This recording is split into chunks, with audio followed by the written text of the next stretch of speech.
Good morning! It is another early start. I am travelling to the Holy Land today. I'm going with college for one of our mission study blocks, so I'm going to leave here and get on the coach with 25 other people from Cranmer, head to Manchester Airport. Obviously I'm not going to film in the airport, so I will see you at the other side in Tel Aviv. And we have arrived in Israel. Everyone is on the coach. It's not that we don't fill the coach. There's all the people! Everything went well with the flight and with the airport. Everyone's looking at me funny.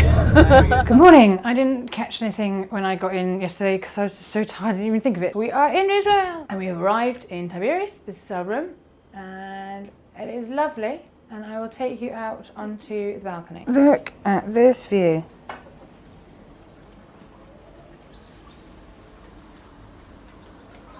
Isn't that something?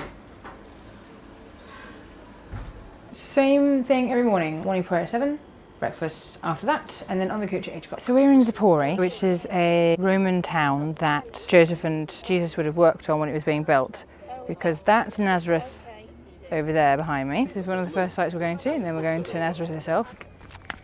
It's lovely weather, it's beautiful stuff. I mean, I'm not the biggest fan of walking around looking at ruins, but it's all very significant, which is interesting and makes it much more real and things. And we've been around Nazareth Village, which is an attraction, replicas of first century stuff.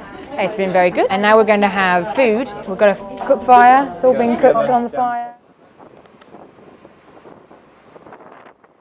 We had a wander, including going around the Basilica of the Annunciation and seeing the Church of Joseph. Then we went on this lovely boat trip you're seeing, singing and praying, as we did throughout the trip. On returning to the hotel, some of us went for a swim, then after dinner we played cards. The next morning we also went for a swim before breakfast and morning prayer. Which is where we'll celebrate communion by the water's edge, which is absolutely wonderful. We'll then take the coach again, just a couple of miles up the road to Capernaum. We're here at Capernaum. We've had an absolutely lovely morning so far. We went to the beach associated with the resurrection appearance and I clambered over the rocks. It was just a lovely peaceful thing to do, to enjoy this space being on the Sea of Galilee. And it made me think a lot about journeying and what we know when we're on the journey, when we know it, and what we can forget as well. Then we went to a site associated with one of the miracles of the loaves and the fishes. And we had an absolutely lovely Eucharist out just next to the water under some awnings. It was just glorious, it was lovely. You're taking the Eucharist, you are now and you are entering into the eternal. That's what the moment of the Eucharist is about. And it's so much more real when you're here and you can see the things that Jesus actually saw and eating his body and blood and being in the place where his body was. That was special.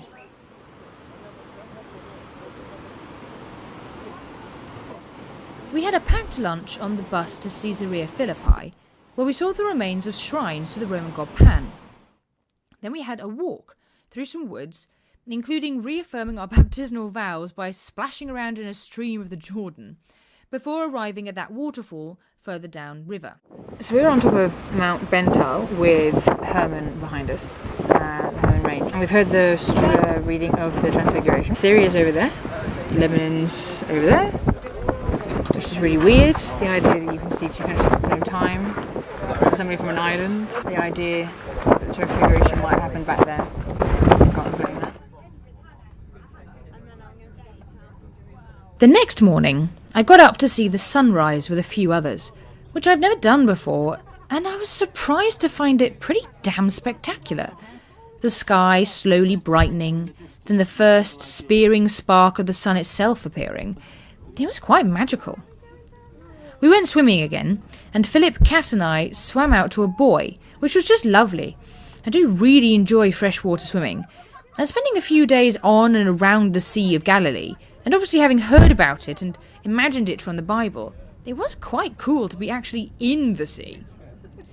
After breakfast, we loaded packed suitcases onto the bus and headed to the Wadi Kelt, through the wilderness, these twisty, turny roads you're seeing now.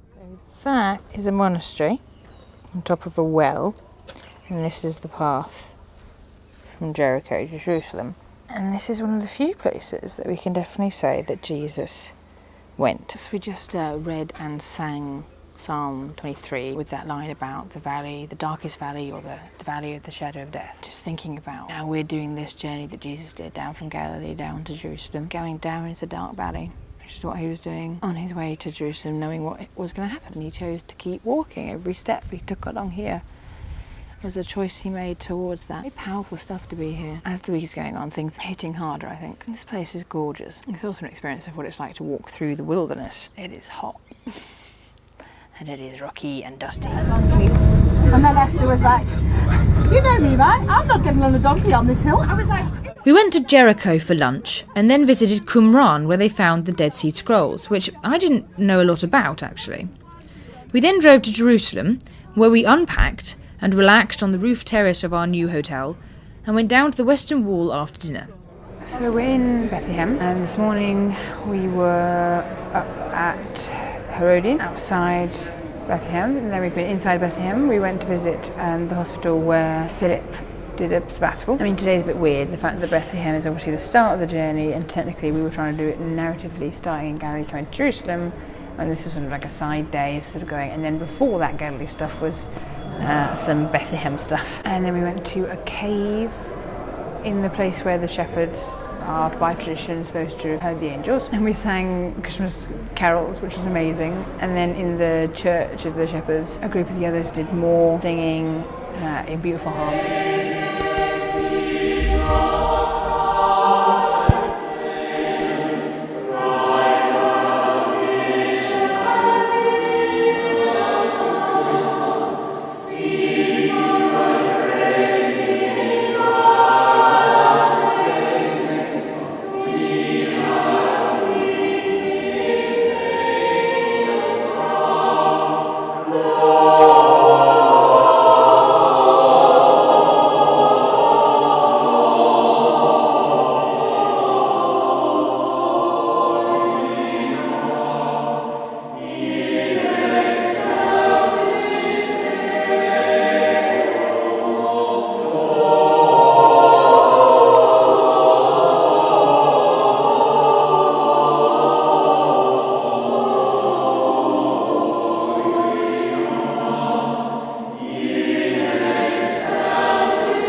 Built on top of a chapel commemorating the time that Jesus spent under lock and key of some description. We did the Mount of Olives in Gethsemane this morning, which was pretty powerful, really. We're doing the Passion stuff now, and having, done it every year at Passion Tide and knowing it so well, and having imagined it every year, and in some ways reliving it every time we take communion. It is really powerful being in the place where it happened. We had the reading of Peter's denials, and a cock crowed just as Pippa's head, and the cock crowed a second time, which was quite something. It's interesting, we were down in one of the pits under the church, and I suppose I haven't really thought about Jesus' time during that bit. And so I've been having this thing this week about Jesus' own understanding of himself, how he's received wisdom, how we receive wisdom. And I've always got the sense in Mark's Gospel of Jesus sort of finding himself. But those hours on his own in some sort of pit or dungeon or whatever it was, he must have been so much at war with himself. The isolation, the fear, and the knowledge of what was going to happen come the morning, the fear of death, and also the understanding of what it would mean, and the burden of being the only one who understood that properly, even though he told them. Also, finally managed to have an ice cream. That was nice. We visited the incredible Church of the Holy Sepulchre, Ecce Homo, and the Pool of Bethsaida, where I was taking photos when I heard a shout. I ignored it, but it came again. "Can you catch this cat?" I went and found a man in a third-story window with said cat.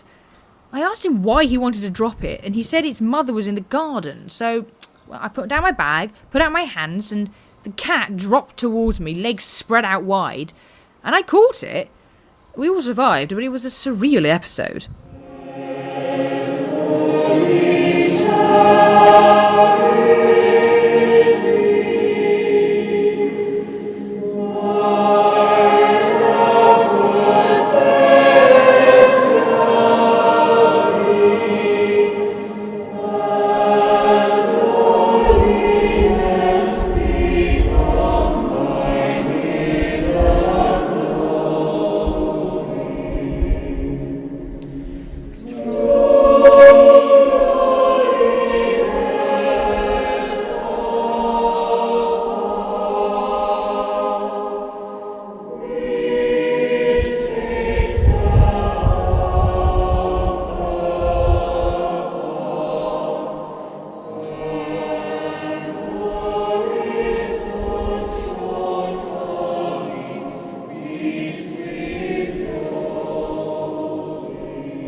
That night this happened. Sultan night at the hotel. I got the plucky paper crown and chose James here as my companion for the evening. There was music and dancing and general hilarity. Don't we just look ridiculous? But it was a lot of fun. We spent some of this afternoon on the temple site, looking at some of the first century remains. These are the steps where the original steps would have been up to the main entrance. It's Sunday, so we went to church this morning at St George's Cathedral, which was nice and familiar. That was nice. We also got a visit from the Archbishop of Jerusalem, which was very cool. Hello, I'm here on the temple steps with Timothy Armstrong. Timothy, tell me, what's so special about these steps? They go upwards and downwards, depending which way you approach them. And tell me, do the people get confused about the directions? Certain nationalities do, but yeah, they really do. Can you tell me a little bit about the history of these steps? Well, they were built by Dave in 1972, using a combination of asbestos and fish fingers. And do you think that the fish fingers, after all these years, will still be viable for the future? I think so. It's quite a thick layer of breadcrumbs, so I'm optimistic. I see. Well, thank you very much. We're live from the temple steps in Jerusalem. So I'm here on Temple Mount with the Dome of the Rock behind me there. It's a really weird place because it's so contentious between the three religions.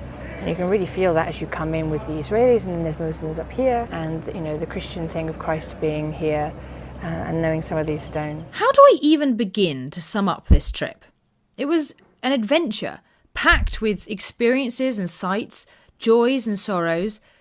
It was much needed fun, but also incredibly powerful.